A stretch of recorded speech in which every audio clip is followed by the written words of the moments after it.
On the recent RoundedTikTak stream, he did a collab with Demon Joe, really good by the way, we'll link it down below, do check it out, but on that I realized that they brought up a lot of comparison with Destiny 2. Being a Destiny player back in Destiny 1, Destiny has ever seen. Been about 10 minutes since we mentioned Destiny. I think I just mentioned it, what do you mean? Which I didn't have a problem with, valid points, no shade, actually it is shade, play a real game, play some Warframe.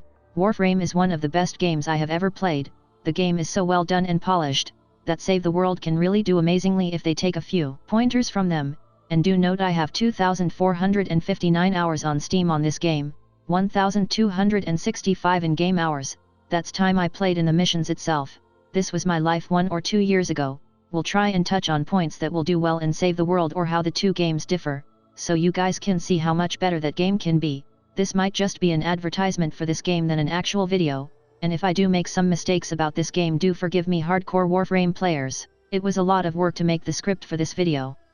Let's begin, shall we? Clans.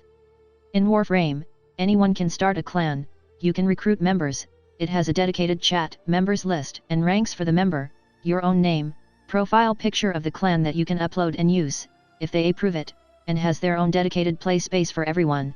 You invest the materials you get in missions, you can build more rooms to expand it even more. On top of that, there's also their own dedicated weapons that you can only get from the clan, that all players can contribute into this research so that the rest of clan can purchase it if they're so willing to.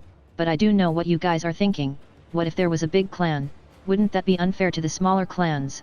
Well, actually the clans itself has its own rank, the more members you have the bigger the clan rank is, but also puts the research at a higher cost to research to even out the playing field, and it's honestly amazing. Weapons. On the stream they also talked about the perk system, the recombobulator and RNG system that Destiny has, to play more to get the weapon you really want, and also make it so that your weapon has more value when you work hard to get it than just buying it from a shop like in Fortnite.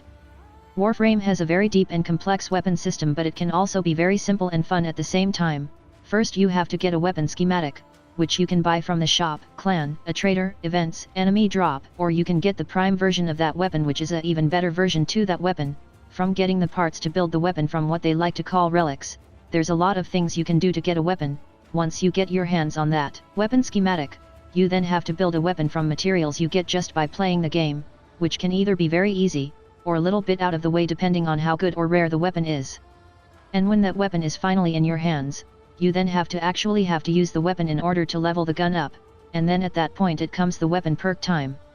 Perks. The way how perks work in this game, is, you play through the game by killing enemies, doing missions, events, bounties, traders, you get these things that we'll call perk cards for now.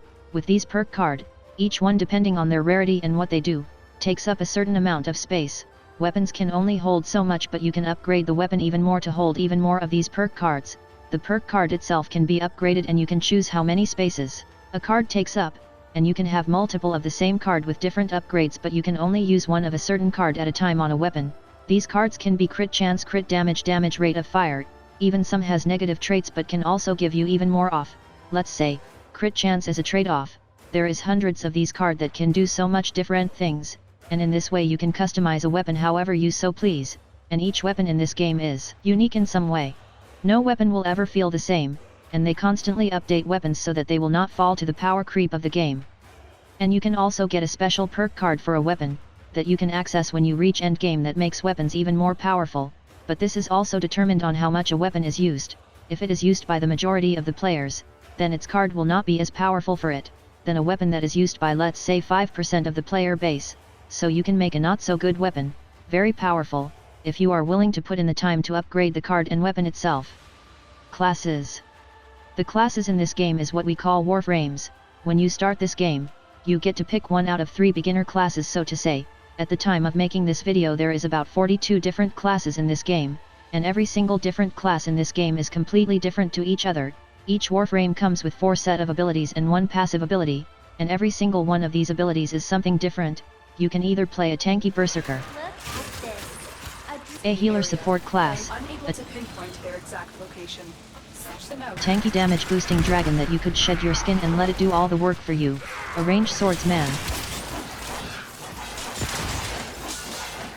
or my favorite playstyle kill all frame that spreads this deadly poison and can kill everything it comes in touch with and can nuke the whole room. There's so much choices, and on top of that you can customize your frame anyhow you like with these perk cards. Give them more health, more shields, more damage, more range, or less range. Take away some duration to give it more damage. Whatever you like or whatever you want you can customize it. This game knows that people like to feel like an absolute badass and do it however they like, and they don't take that away from you. They encourage it. There's no such thing as ability cooldown. If you play any RPG you guys know about mana, this game has something like that called energy, that controls how much you can use the ability, but there's so much ways to get it back and you get it so often that sometimes you even forget about it. The abilities make up the class, so why should it be that we could only use it so often? Biomes. The way Warframe does biomes is by the planets of the solar system. Every single one of these planets you'll see in here. Internal design is completely different, and also representative of the enemy type. But let's take for example, you're in desperate need for malachite. Each one of these maps or planets per se, has their own materials and can only drop those materials. You will not find copper ore where there should be malachite. Now in this game there's also a limited amount of game modes, but because they make all the worlds so different, all the tile sets are completely random as well. The mission doesn't feel the same every time, and takes away some of that RNG when it comes to grinding. And in the last year or two they were able to push out 2 open worlds, with a completely different ecosystem, enemies, weapons, storyline, vehicles, bosses, raids, missions, events, frames, animals. And this is a company that is tens of times smaller in terms of budget than Epic Games. Now there is a lot more I can cover, but for the sake of this video and my editing, let's end this here for today. I can make a part 2 if you guys want to see more. Let me know down below. And I hope this shed some light on how to make a great video game. See you guys in the next one. Peace out.